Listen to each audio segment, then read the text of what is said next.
Alright mga boss, magandang araw. So bali ngayon mga boss, ituturo po natin at i-demo na rin po kung paano mag-set up o magsimula po nitong Microtech based na Kittify System version 2. So maraming nagtatanong mga boss kung paano ba daw magsimula. So ngayon mga boss, ituturo po natin yan. So una mga boss, bali kailangan po natin ng Microtech. So sa demo ito mga boss, gumamit po tayo dito ng Hex. At aside from Microtech mga boss, which is ito po yung magha-handle ng hotspot ay yung controller po natin. So in this demo mga boss, gumamit po tayo ng Orange Pi 1. So pang budget meal setup lang po ito. So ayan mga boss. And then aside from that mga boss, kailangan natin ng SD card. So yung piliin po ninyo mga boss ay yung class 10. So gumamit tayo dito ng 32 GB. At aside from SD card mga boss, bali itong ating card reader. Okay? And aside from this mga boss, yung ating PC or laptop. So, kailangan po natin yon. So, ayan mga boss. So, unang gawin po natin mga boss, bali, magda-download po muna tayo ng firmware o software na gagamitin natin pang flash dito sa ating Kittify. So, punta po tayo sa Chrome natin mga boss. Type lang po natin yung kittify.com. Ayan. And then, once you are here, login po tayo. So, ayan. So, dito mga boss, kung kasisimula pa lang ninyo at wala pa kayong account, so mag-sign up lang po kayo. At in my case mga boss, meron na po tayong account. That's why sign in na lang po tayo. So, ayan. Now, pagkatapos po niyan mga boss, bali punta po tayo sa files. Ayan. And then, dito mga boss, marami tayong pagpipilian. At bali, since Microtech based yung ating setup ngayon, bali dito tayo, empty based. Ito, double click lang natin yan mga boss, punta tayo sa version 2.2. Ayan. So, dito mga boss, main muna tayo. Ito yung gagamitin natin. Ayan. And then, since naka-Orange Pi 1 po tayo mga boss, bali pang Orange Pi 1 din yung gagamitin nating image. So, hahanapin natin dito. Click natin yan to download. Ayan. So, dito mga boss, nakapag-download na ako. That's why, ika-cancel na lang natin to. So, i-skip na lang natin so that it will not take time para sa demo ito. Ayan. So, let's assume mga boss na natapos na mag-download. So, ayan. So, after you are done downloading mga boss, bali, kailangan natin ng Balena Etcher. Itong mga boss. So, open lang natin to. Ayan. So, ayan mga boss. And then yung ating SD card mga boss, bali, hindi natin yung i-connect or isalpak dito sa ating PC or laptop kung naka-laptop po kayo. So, lagay natin SD card natin sa ating card reader and then lagay natin sa ating PC or laptop. Ayan mga boss. So after that mga boss, close lang natin yan. Refresh lang po and then flash from file. Then hahanapin natin yung dinownload natin mga boss. So ito po yun. Kittify version 2.0 Orange Pi 1. Itong image na to. Click lang natin yan, then open. So after that mga boss, select target. Andito, bali ito yung SD card na nilagay po natin sa ating PC. So, click lang po natin yung mga boss, check lang po yan, and then select. Ayan. Then, flash po natin. Now, dito mga boss, it will take time around 2 minutes po siguro, 2 to 3 minutes. And, it might be mga boss, i-fast forward na lang po natin sa part na to para hindi na rin hahaba yung video po natin. So, ayan mga boss. Okay, so wait na lang po natin yan. So, ayan mga boss, bali natapos na po mag-flash ng ating Balena Etcher. So, this time mga boss, bali ko close na natin to at pwede natin itong tanggalin yung ating SD card. So, ayan. So, dito mga boss, bali, ilalagay na po natin to sa ating Orange Pi 1. Ayan. Then, study lang po muna to mga boss dahil this time mga boss, i-configure na po natin tong ating Microtech. So, dito naman tayo sa ating Microtech mga boss. Bali, ito yung magiging connection po natin. Bali, sa Ether 1 po natin mga boss, bali, dito yung connection natin para sa ating internet. At dito naman sa 2, 3, and 4, bali, i-bridge po natin yan sila. Bali, dito yung connection natin para sa ating controller, para sa ating Sabendo, para sa ating, if ever naka-OLT po kayo, or para doon sa ating PPPoE. At dito naman sa port 5 mga boss, bali dito yung ating LAN connection. So, ang next natin gawin mga boss after natin mag-flash dito sa ating controller, bali i-configure na po natin tong ating Microtech. So, ang gagawin natin mga boss, connect lang natin to via LAN from PC, then port 5 po tayo. So, ayan. Then, open po tayo mga boss ng Winbox. Refresh lang po natin. So, bali ito po yun mga boss. Ayan. So, dito mga boss, connect lang tayo. And then, bali, reset lang po muna natin 'tong mga boss. So, system po tayo and then dito tayo sa reset configuration. So, no backup, no default configuration, then reset configuration. Ayan. So, magre-reboot itong mga boss. Wait na lang po natin. Refresh lang po natin yan mga boss to check kung meron na. Lalabas naman po yung MAC address ng ating Microtech dito. So, ito na mga boss. So, click lang natin yung mga boss. Then dito mga boss, since na-reset na po natin to, bali tatanggalin natin yung password dito. Then connect na lang po tayo. Ayan. So, lagay tayo ng password mga boss. Old password, leave it blank. And then new password po tayo. Bali, for now, 1, 2, 3, 4, and 5 lang at yung ilalagay po natin. Then, change now. And dito mga boss, reconnect lang po natin. Disconnect and reconnect lang po natin. Lagay tayo ng password, 1, 2, 3, 4, and 5. Then, connect. Ayan. So, after that mga boss, bali dito muna tayo sa interfaces po natin. Dito tayo maglalagay ng tagging natin or I mean mga names. Okay? So that we are be guided sa demo ito. So, Ether 1 natin mga boss, bali dito yon. Bali yan yung ISP natin. ISP. Ayan. Then, bali dito mga boss, sa 2, 3, and 4, bali ito yung magiging bridge hotspot natin and then the PPPoE. So, pwede natin dyan padaanin or same interface lang po yung hotspot natin then yung PPPoE natin mga boss. Ayan. Then dito sa port 5 naman mga boss or Ether 5, bali dito po yon. Bali, ito yung LAN connection po natin. So, okay. Then, balik tayo dito sa bridge natin mga boss. Punta tayo sa bridge. Then dito, bridge 1, this is hotspot. And then, PPPoE. Ayan. Then, apply. Then, okay. So, then after that mga boss, ports tayo. Pindutin natin plus na button. And then dito, Ether 2. Then, bridge hotspot. Ayan. Then, apply lang po natin. Then, copy lang natin ng mga boss. Ether 3. Then, apply. Copy again. Ether 4. Then, apply. Then, close lang natin yung lahat mga boss. Okay, okay lang. So, na-bridge na po natin tong tatlong ports na to. So, next step natin mga boss, bali, magse-setup na po tayo dito ng, or configure na po tayo ng internet. Now, ang gagawin natin mga boss, close lang natin to. Punta tayo sa IP. And then, dito tayo sa DHCP client. Then, dito mga boss, pindutin natin yung plus button and then, ayan, Ether 1 na yan, bali dyan yung ISP natin, uncheck natin to, and then apply lang natin yan mga boss. So, magra-red pa yan kasi nga po wala pang internet, hindi pa natin na-plug in at hindi pa natin natapos i-set up. So, after that, after sa DHCP client mga boss, bali close natin yan, IP again, then firewall po tayo. Then, punta tayo sa NAT, ayan, then plus button, pindutin, then general mga boss, chain po natin yung source NAT. Then, out interface, hanapin natin yung C Ether 1. Ayan. Then, punta tayo sa action. Then, dito mga boss, from accept, change natin into masquerade. Then, apply po natin. Ayan. So, dito mga boss, dapat may internet na to. Or hindi pa pala mga boss, maglagay po muna tayo ng DNS dito. So, ang gagamitin natin dito mga boss ay Google DNS lang po. Ayan. So, secondary po natin. Then, allow remote request lang po natin. Check po natin yung mga boss. Then, apply.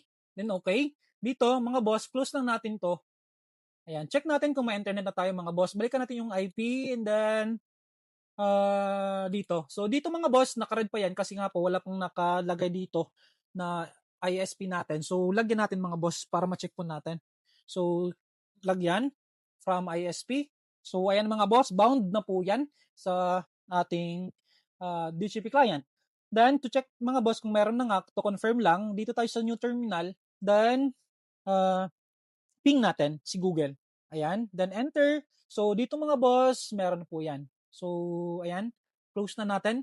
So, after that mga boss, dito na tayo, magsiset up na po tayo ng addresses po natin. So, again, after natin ma-set up itong ating Microtech, ISP, dito tayo sa addresses. So, dito mga boss, bali mag-a-add tayo ng address list natin dito. Ayan.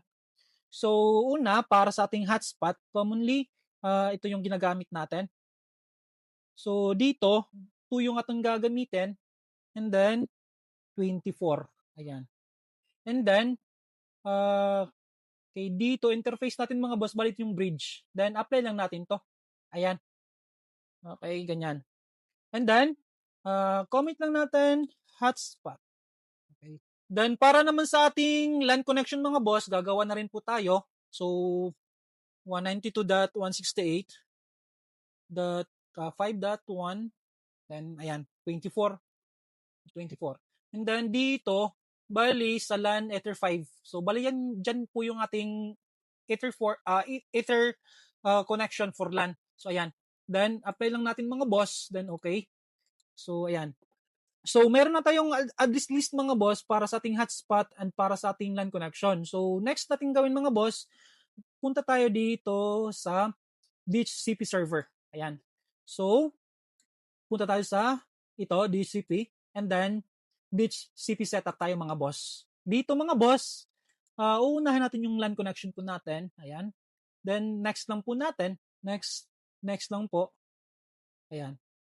So meron na po tayong DHCP connection para sa ating LAN. And next mga boss, bali dito tayo sa ating hotspot. Ayan. And then server profile, servers, then hotspot setup po tayo.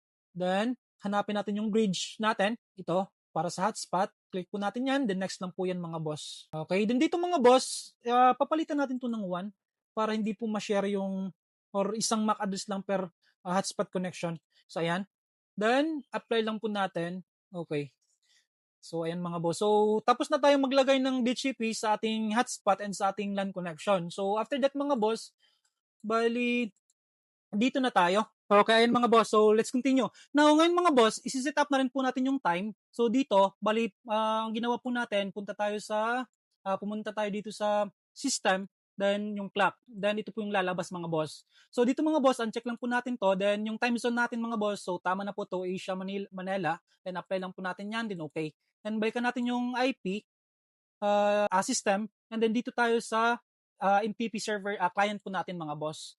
So dito mga boss, bali enable natin to, and then dito like ang ilalagay po natin ay yung ito issue server na lang po, isha.pool intp.org. So ayan, then apply lang natin mga boss. So wait na lang po natin yan. So ayun mga boss, so nag-synchronize na po siya, then okay na po yan. So dito mga boss, pwede natin lagyan yan ng secondary natin, secondary NTP server. Dito is 1. Ayan. Then apply lang po natin yan, then okay. So naset up po natin yung NTP server po natin, balikan po natin dito. So IP, so ayun. So bali ganun lang po yun mga boss. So ang next step natin dito mga boss, tapos na tayo maglagay ng internet connection, DNS, DCV server, ayun. So firewall, tapos na po tayo dito. So ayan, bali ganun lang po siya. So after that mga boss, magbabind na po tayo ng ating controller dito sa ating Microtech. So bali dito mga boss, lalagyan na natin to ng supply, itong ating Orange Pi 1. So ayan, gumamit tayo dito mga boss ng yung charge lang ng phone natin at itong ating supply ng Orange Pi 1. So ayan. So ayan mga boss. And then, lagyan natin yan ng LAN cable mga boss. I-connect natin yung dalawang yan. So, kahit saang port po dito mga boss, ay pwede po yung controller po natin. So, ayan. Dito mga boss, connect po natin to. Ayan. So, connected na po yan. Then, ang next step niyan mga boss, after natin i-connect si Orange Pi 1 dito sa ating Microtech, bali, punta tayo sa IP, then DHCP server. Then, leases tayo mga boss. So, ayan. So, dito mga boss, makikita po natin yan dito. Bali, yung ating controller mga boss, bali ito yung KT-Fi Orange Pi 1, yung active host name po natin. So, ayan. So, ang gagawin natin mga boss, ito, bali, static po natin to. Ayan. Then, copy muna natin tong MAC address na yan. Copy natin yan mga boss. Then, make static natin to. Ayan, okay. So, dito mga boss, bali, ito yung address na binigay sa atin ng Microtech dito sa ating Orange Pi 1. So, ito yung gagamitin natin later on. So, again mga boss, dito, nag-static po tayo, then kinopy natin tong MAC address. Okay? So, after that makopy mga boss, punta tayo dito sa hotspot. Ayan. And then, IP bindings tayo mga boss. Then, itong plus button, pipindutin natin yan.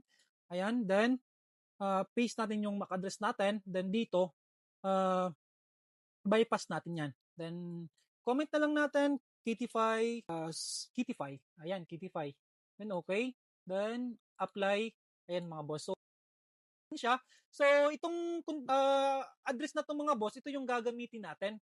Okay? So, 10.0.0.1, bali upit tayo sa Chrome para ma-access na po natin yung admin ng ating Kittify system. So, type lang natin 10.0.0.1 then /admin. So, ayan mga boss. So, meron na tayong admin. So, lumbas na yung admin portal ng ating Kittify. So, dito mga boss, default username and password, this is admin lang po siya. Then, sign in po tayo. Okay? So, ayan. So, after that mga boss, ito yung lalabas. Dito tayo sa profile. So, ito yung need natin i-set up. So, kadalasan, nagkakaproblema tayo kasi nga po hindi natin naayos pag-set up dito sa ating API profile. Okay? So, dito mga boss, admin, so pwede ninyong palitan ito yung password ng ating Kittify admin. So, for now, since for demo lang naman po ito, as is lang po tayo. So, dito tayo sa API type. Yung gagamitin natin mga boss, API po tayo. No matter what version yung router OS natin mga boss, we recommend na ito po yung gagamitin natin.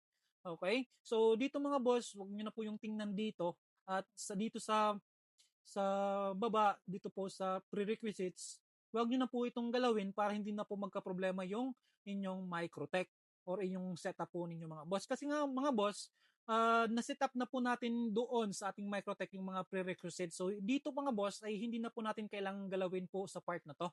So nagkakaproblema din yung karamihan nga po dahil nga po nakapag-set up na po sila doon sa kanilang Microtech and then nag-apply pa sila dito. So that's why nagka-problema po. So dito mga boss, ang gagalawin lang po natin bali dito. Okay? So ayan, yung API natin, so API type, API po tayo. Then API port, it is 8728 default lang. And then dito, ito, Microtech gateway natin mga boss, bali ang gagamitin natin dito ay yung gateway ng Microtech po natin. So dito natin makikita, network, ito. So ito yung gagamitin natin mga boss, 10.0.0.2. So lagay natin dito mga boss. Ayan. Then Microtech username and password, admin pa po yan. Then Microtech password, yung nilagay natin kagaina. So all password, if it is a first setup mga boss, leave it blank. Then new password, it is 1, 2, 3, 4, 5 as yun yung nilagay natin sa pag-configure po natin ng Microtech. And then confirm lang po natin. Then save po natin mga boss. So successfully po yan mga boss. Then test API po natin. Save po natin mga boss. Ayan. So, test API connection po natin. So, dapat successful po yan mga boss. So, then okay na po yan. So, dashboard, dito mga boss, lalabas na po itong ating info ng Orange Pi 1, yung Microtech natin, lalabas na po yan dito. So, for now mga boss, yung version na nagamit is 2.0 and meron po tayong latest version. So, ang gagawin lang po natin, bali punta tayo sa system. Then, software update po tayo. And then dito mga boss, utabag feature muna natin. Ayan. Wait na lang po natin yan mga boss na matapos. And since may trial pa naman tayo mga boss, hindi po muna natin i-activate. Later on na po siguro. Ayan. So, after that mga boss, auto update na natin. So, dito mga boss, after mag-auto update, huwag kalimutan na mag-utabag fixture na rin po. Ayan. So, ayan. So, after na rin po mga boss, mag-utabag fixture, pindutin na po natin tong flash cache, itong flash natin mga boss. So, ayan, yung flash po natin dito, remain ito, pipindutin po natin to. So, successfully mga boss, okay na po ito. Ayan. So, okay na po yung para sa ating API connection, yung configuration po natin sa ating API profile. So, dito mga boss, set up muna natin to. Sa, again, punta tayo sa hotspot and server, then profile. So, dito mga boss, yung gagamitin natin, itong 10.0.0.2. So, ito yung gagamitin natin.